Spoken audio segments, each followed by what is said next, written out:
Music and coffee are, for me, the two things that I'm most passionate about. All through college and even high school, I played music in various bands. At the end of college, I met this woman named Julie, who was a bandmate for a long time and then eventually became my partner and is now my wife. Really, Fretboard Coffee started out of a conversation that she and I had after about a year or two of dating, where she was going to grad school and figuring out what she wanted to do with the rest of her life.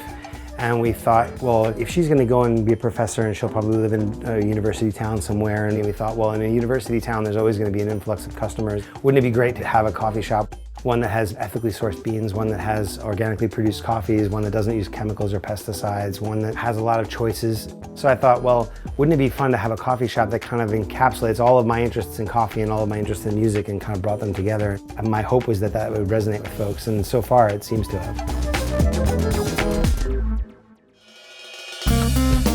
This is what we call the B-side half of the cafe. Back here is where customers sit and hang out and do their work, or occasionally perform music, and the A-side being the actual cafe itself, where we brew all the coffee, roast all the coffee, make all the coffee.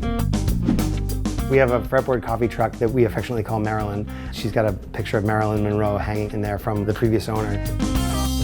We found this truck and it was available, and we thought, well, this is a little bit more space than we need, but it's actually enough space where we could put in some countertops, put in an espresso machine, and the thinking was that we could kind of turn it into a food truck, but for coffee.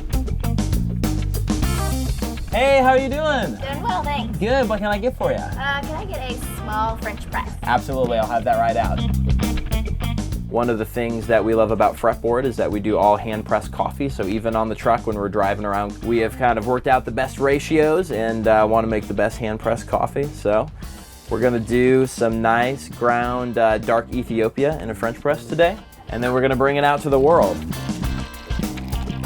Hey, I got your French press ready to roll. Awesome, thank you. Absolutely, thanks so much for stopping by. Have a great day. Have a good day.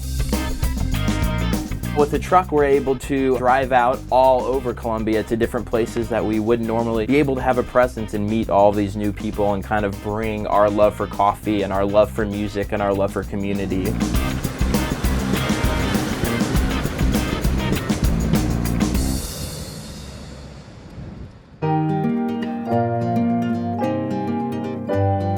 So now Dave and I are on side A in the actual main part of the coffee shop, and before we really get into some of the other processes, I want to talk about the cold brew system. Yeah, let's do it. I never would have thought that single drips of water going onto coffee would extract the coffee in the way that it does. Sure, yeah. So the cold brew system, there's water on top, coffee in the middle, and then it drips down into the lower portion.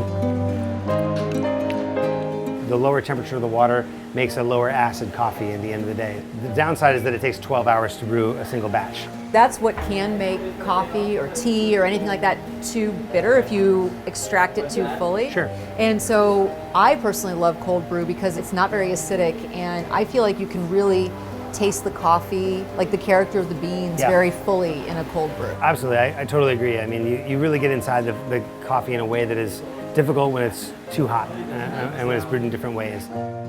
Coffee can be prepared in a number of different ways. Pour over a French press, AeroPress, Chemex, cold brew. We've also got the siphon pot, which is my personal favorite. Let's do the siphon pot. Okay.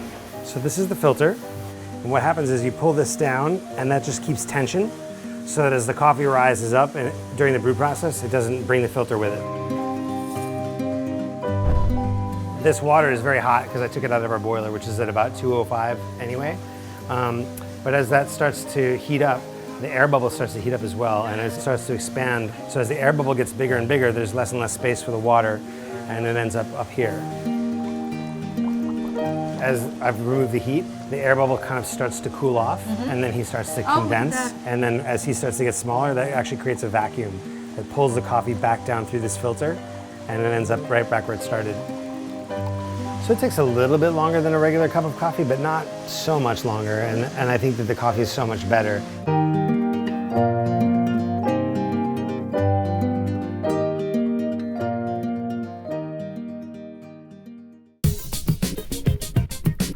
So the key to any good latte or any espresso-based drink is really good espresso, and we're going to go over both how to pull the shot and then also how to combine that with milk to make a latte. Awesome. So the first thing we do is we're going to grind the right amount of coffee for an espresso. I'll give it a little twist. It's called polishing the puck. We're going to lock this in. And we're gonna let that brew.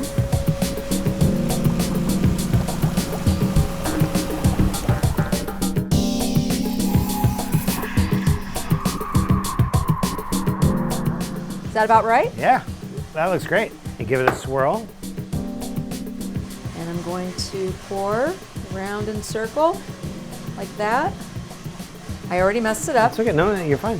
Pour more quickly than you think. This is more like abstract art, I think.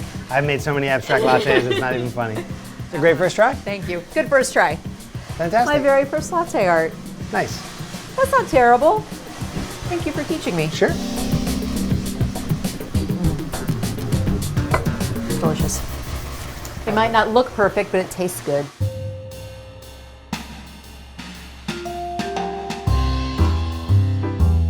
For me, what attracts me to coffee shops and coffee shop life is community. I mean, if I had to distill it down into one word, it's all about the artists and jewelers and painters and musicians and all the people that are in this neighborhood that have made this place successful. I mean, I'm just one guy with a roaster, and I've been really lucky to find myself in the midst of all these wonderful, talented people who are willing to come in every day and have great conversations about, you know, everything that's going on in the world, about where they come from, about what their backgrounds are. And so it's like this great social space where everybody comes in to have their beverage of choice, whether that be tea or hot chocolate or coffee or what have you.